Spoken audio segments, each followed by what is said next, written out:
Let's continue the conversation about composition in React. In the previous composition video, we talked about passing elements as props. Today, it's render props turn.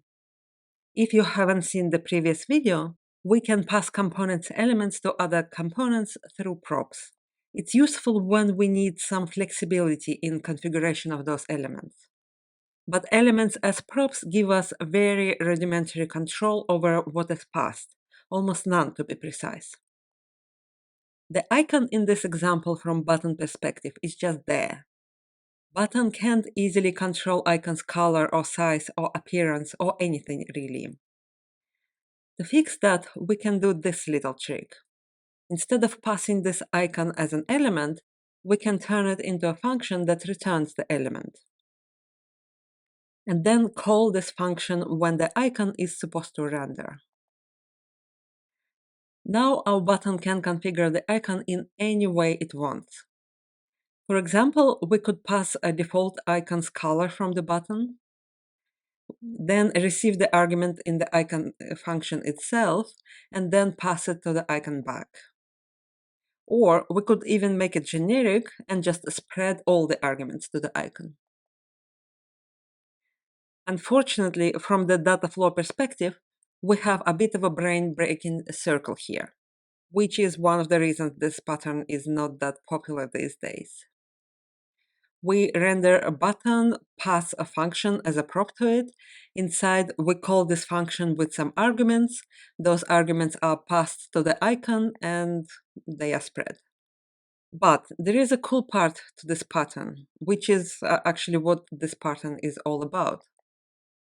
If we are not happy with the default values that are coming from the button, we can easily overwrite one of it, or even ditch all of them and just do our own custom values instead. No magic anywhere, just functions and their values. Everything is explicit. Also, since those are just functions, we can pass any data there, including state values. If, for example, our button has some state on hover, and we wanted to share the state with the icon, all that we have to do is to pass it to the function itself as yet another argument. And then the consumer can decide how to deal with it. This function as a prop that renders an element is usually called render function. And it's not limited to what we traditionally think of as props, by the way. We can pass children as render functions as well. Normally, when we pass children as props, it looks like this. Or if we rewrite it to be an actual prop syntax, it would be this, exactly the same behavior. Nice JSX composition pattern here is nothing more than syntax sugar.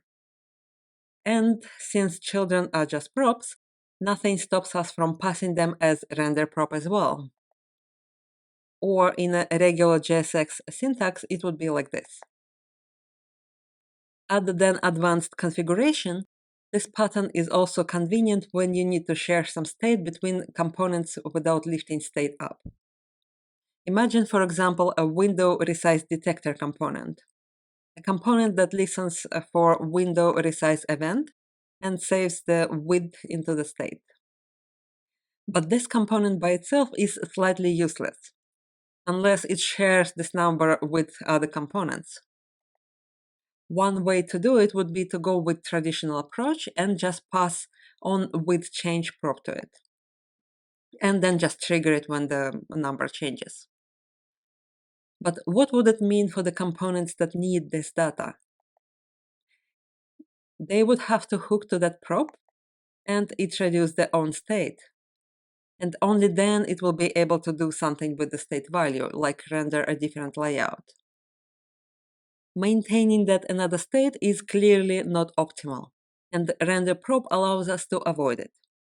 Instead of doing this, we can just pass layout components to window resize detector as render prop, and send the width value from inside window resize detector directly to children.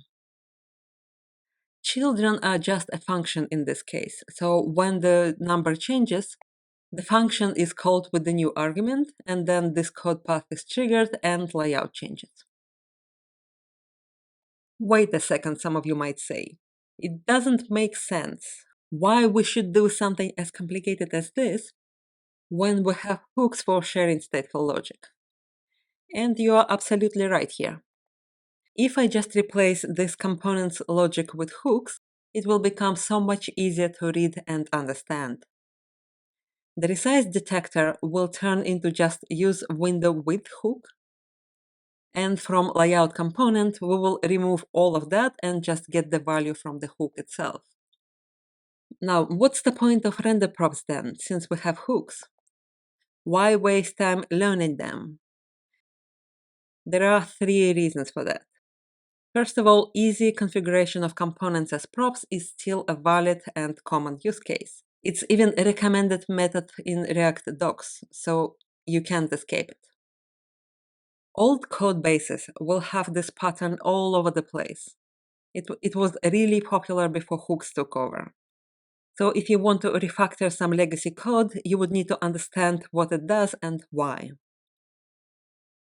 And finally, it actually still can be useful for sharing logic even today, if this logic is attached to DOM elements. Sometimes, of course, not often. If, for example, instead of window resize detector component, we were implementing a scroll tracking for a panel, simplified version would look something like this. A state where we store the value and on-scroll callback attached to the div. Now, with this one, we cannot easily just extract it into the hook that returns the scroll value. That state and div are tied together. But with render props, it's actually super easy.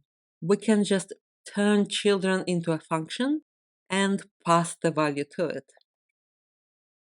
And then do something when we use it. Like showing a panel with subscription form when people scroll down on your blog post.